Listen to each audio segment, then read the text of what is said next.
হলো ইবাদতে লিসানি, এটা হলো ইবাদতে লিসানি। আপনি এখন আমি আল্লাহকে ডাকবো, আপনি সুবহানাল্লাহ পড়ছেন, কোন আলহামদুলিল্লাহ পড়ছেন, কোন একটা দোয়া পড়ছেন, পড়াচ্ছি পড়ছেন, এটা ইবাদত হলো না?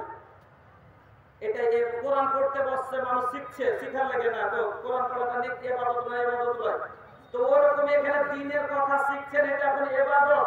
আর এটা হলো ইবাদতের লিসানি, আপনি জবান থেকে ইবাদত করছেন, ইবাদতের জায়গা।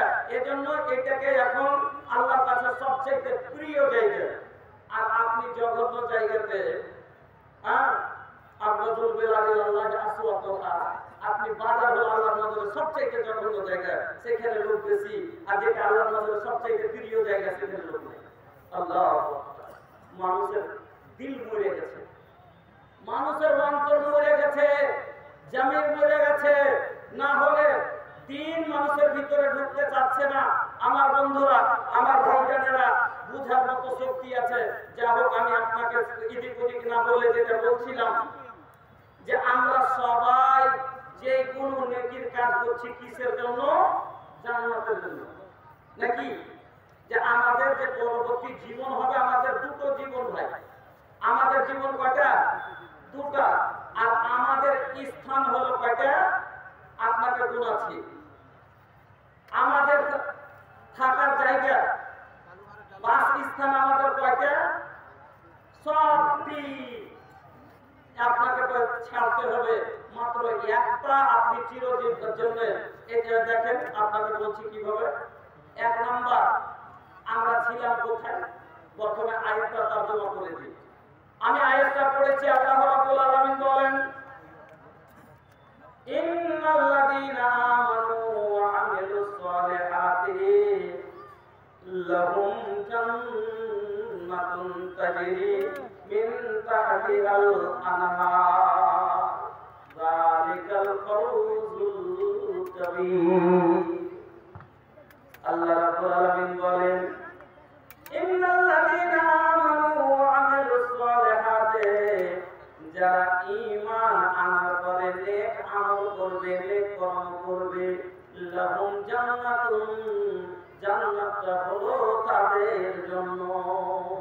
জান্নাত তার জন্য যারা ঈমান এনেছে, আনার পরে নেক আমল করেছে, নেক কর্ম করেছে। কেমন জান্নাতটা? তাজরি মিন তাহতিহাল আনহার, যার নিচে দিয়ে নহর প্রবাহিত থাকবে। আল্লাহ বলেন যালিকাল ফাওজুল কাবীর, আর এটা একটা বিশাল বড় তোমার জন্য কামিয়াবি। এটা একটা তোমার জন্য বিশাল কামিয়াবি। যদি জান্নাত পেয়ে যাও, তুমি কামিয়াব হয়ে গেলা। মানুষ একটা কথা বলে, একটা লোক যদি বাজারে 5 বিঘা জমি কিনে নেয় মালদার মাটি, মালদা টাউনে, লোকটা কাম করে দিয়েছে, কামিয়াবি লোক বলতে হবে। খালি মালদা বাজারে 5 বিঘা জমি বলে না, তাকে বলে কামিয়াব। তো সামান্য 5 বিঘা জমি যদি বাজার করে নেয়, বাজারে 500 বিঘা যদি দিয়ে হাতে করে নেয়, বলে কামিয়াব লোক, জমি জায়গার কোনো অভাব নেই। আল্লাহর জান্নাতে একটা গরিব জান্নাতের সম্পত্তি কতখানি হবে? মুসলিম শরীফের একটা হাদিস শোনাবো। আল্লাহর জান্নাতে একটা লোকের সম্পত্তি কয় বিঘা হবে? এমনি আল্লাহ বলেননি যে যালিকাল ফাওজুল কাবীর, এটা বড় কামিয়াবি। যদি জান্নাত পেলে তুমি ঈমান আনার পরে নেক কর্ম করতে পারো, আর তাহলে তুমি জান্নাতি। আর জান্নাতি হয়ে গেলে তুমি কামিয়াব হয়ে গেলে। তা কামিয়াবি কেন বললেন? আপনাকে হাদিসটা দিয়ে আসবো, তখন আপনাকে বোঝাবো। বন্ধু আমার, ভাইজান আমার, আমরা মার্কেট থেকে এসেছি। আমাদের স্থান কতটি আপনাকে একটু তাড়াতাড়ি একটু দেখিয়ে দিই। সব জায়গা থেকে আমাদের বিদায় হতে হবে। লাস্টে যে একটা আসল ঠিকানা আমাদের বাঁচবে, সেটা হলো জান্নাত অথবা জাহান্নাম। এক নাম্বার, আপনি আমি তৈরি হয়েছিলাম যখন বীর্য রূপে, তখন ছিলাম কিসে? কোনখানে? আল্লাহ বলছে,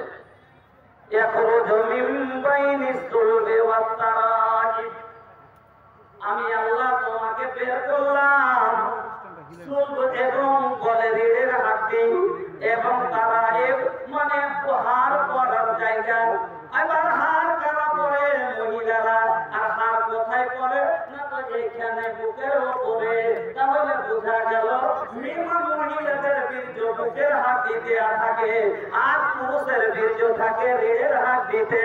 আল্লাহ বলেন এখনো জমিন বাইনি সুলবে ওয়া তারাইব, আমি আল্লাহ তোমাকে বের করলাম। প্রথমে তুমি ছিলে তোমার মার বুকে আর তোমার বাবার পিঠে, আমি আল্লাহ তোমাকে ওখান থেকে বের করলাম। করার পরে আমি আল্লাহ তোমাকে দিলাম দোসরা স্থান কোথায়? তোমার মায়ের রেহেমে, যেটাকে আল্লাহ বললেন একটা সুরক্ষিত জায়গা তোমার মায়ের রেহেমের ভিতরে।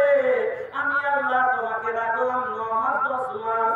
10 মাসের এখান থেকে তোর ডিঙি চেঞ্জ হয়ে গেল, এখান 10 মাসের মেয়াদ শেষ হয়ে গেল। এবার তোমাকে নিয়ে আসলাম আল্লাহ আমার জমিনে। আল্লাহর জমিনে এসে পড়লেন। আল্লাহ বলেন, আল্লাহ রাব্বুল আলামিন বলেন কাইফা তাকফুরুনা বিল্লাহি ওয়া কুনতুম আমওয়াতান ফাআহইয়াকুম সুম্মা ইউমীতুকুম সুম্মা ইউহয়ীকুম সুম্মা ইলাইহি তুরজাউন। আল্লাহ রাব্বুল আলামিন বলেন, হে মানুষ, তুমি আমাকে কেমন করে অস্বীকার করতে পারো? তুমি কি ছিলে? তুমি মৃত্যু ছিলে। আমি আল্লাহ তোমাকে জ্যান্ত করলাম। তুমি যখন মৃত্যু রূপে ছিলে তখন তুমি মৃত্যু। আমি আল্লাহ ওই মৃত্যু থেকে তোমাকে জীবিত করে মার পেট থেকে বের করলাম। সুম্মা ইউমীতুকুম, আবার তোমাকে মুখ দিব। সুম্মা ইউমীতুকুম, তোমাকে মুখ দিব। সুম্মা ইউহয়ীকুম, আবার তোমাকে জীবিত করব। সুম্মা ইলাইহি তুরজাউন, ফের তোমাদের সবাইকে আমার কাছে ফিরে আসতে হবে। আমার বন্ধু, তাহলে 2-3 নাম্বার জায়গা হলো আল্লাহর জমিন। এখানে থাকলাম কয় বছর? 10 বছর, 20 বছর, 30 বছর, 50 বছর, বিভিন্ন রকম মানুষের বয়স হিসাবে থাকলাম। কি এখান থেকে আবার চলে গেলাম কবরে। এবার কবরে গিয়ে থাকবো কতদিন? কিয়ামত পর্যন্ত। এবার কিয়ামতে যেদিন হবে আল্লাহ রাব্বুল আলামিন আপনাকে আমাকে কবর থেকে বের করে নেবেন। বের করার পরে এমনই একটা জায়গায় জমা করবে, এমনই একটা জায়গায় আপনাকে আমাকে নিয়ে যাবে, যেই মাঠটার নাম হলো হাসরের মাঠ, যেই মাঠটার নাম হলো কিয়ামতের মাঠ। বন্ধুরে, ওই মাঠটা কিরকম হবে? জমিতান में की होगी, आसमां फौलाद का होगा, सितारे टूट जाएंगे, जमी पे जलजला होगा। सब से सोए जाबे कुल्लु मन अलैहा फान वा यबका वजहु रब्बिका जुल जलाल वल इकराम। অট্টালিকা থাকবে না, পাঁচতলা থাকবে না, বন্ধের 20 তলা থাকবে না, গোবর দুধ খালিফা থাকবে না, গ্যাসের রেল বাস মোটর কিছুই থাকবে না। আপনি থাকবেন না, জমিন থাকবে না, আসমান থাকবে না, সব শেষ হয়ে যাবে। লিয়া সুনাবে লিয়া কোরআনি रब के मनाला ये दुनिया बखानी बतिया फूलल भाई कोनो लाज नहीं खे, नाराज नहीं खे। हम कैसन मुसलमान बनी लाज नहीं खे। আমরা কে জানি না কেমন হবে, জানি না, সবাই জানি, কিন্তু আমাদের লজ্জা নাই। কেমন বলে ভুলে বসে আছি। আল্লাহ রে আল্লাহ, সেই দিনটা কেমন হবে? নবী আল্লাহ পাকের নবী বলছেন সেই দিনটা কেমন হবে? সবাই যখন উঠে যাবে, সবাই এক কাউরের ধরে একটা কাপড় থাকবে না, একটা কাপড় থাকবে না। যেমন মার পেট থেকে এসেছিলেন সব মানুষ কবর থেকে উঠে যাবে। এই কথা শোনার পরে আম্মা এসা প্রশ্ন করলেন, ইয়া রাসূলুল্লাহ, ইয়া হাবিবাল্লাহ, ও নবী গো, আজকে মাথার কাপড় পরে গেলে লজ্জা পাবে। সেই দিন যে এক মানুষের পরনে কাপড় থাকবে না, এক অপরের দিকে যখন দেখবে লজ্জায় মরে যাবে। নবী বলেন, আরে সালে, সেই দিনটা এত শক্ত হবে, এত কঠিন হবে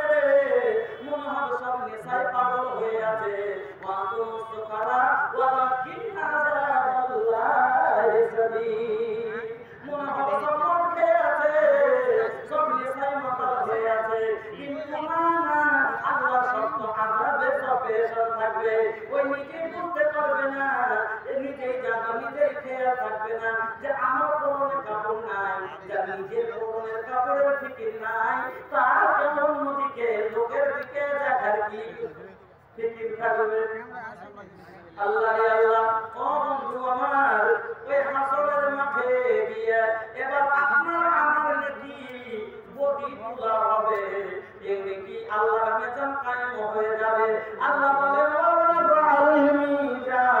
আল্লাহ রাব্বাহু বিল মিজান ওয়া আকিমুল ওয়াজনা বিল কিসতি ওয়া লা তুখসিরুল মিজান। আল্লাহর মিজান কায়েম হবে, আল্লাহর মিজান দাড়ি পাল্লা লেগে গেল, নেকি বডি এবার তোলা হবে, নেকি বডি, আল্লাহু আকবার, আপনার নেকি আর বডি দুটো আল্লাহতে দেওয়া হবে।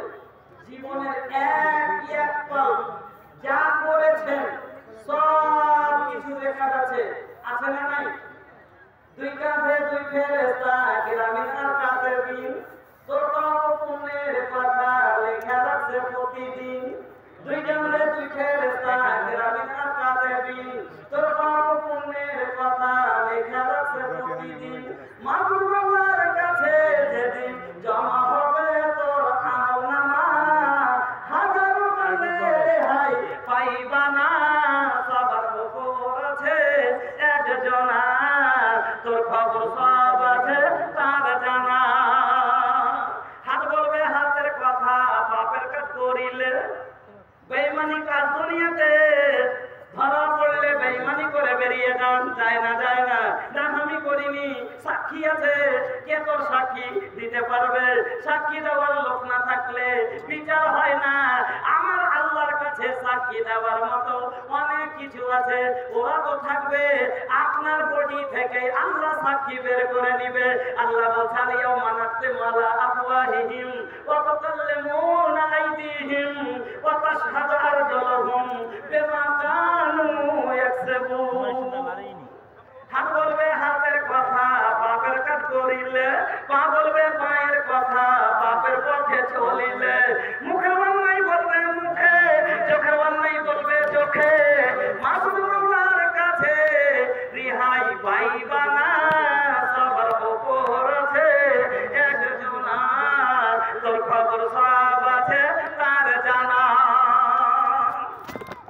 বন্ধু আমার, আপনার জীবনের বহি এবার আগাদিকে হয়ে গেল, হিসাব কিতাব হয়ে যাবে। হিসাব কিতাবের পরে দুটো দল হয়ে যাবে, দুটো ফল, এক দল আল্লাহ বলেন ফারিকুম ফিল জান্নাতে ওয়া ফারিকুম ফিস সাঈর, এক দল যাবে জান্নাত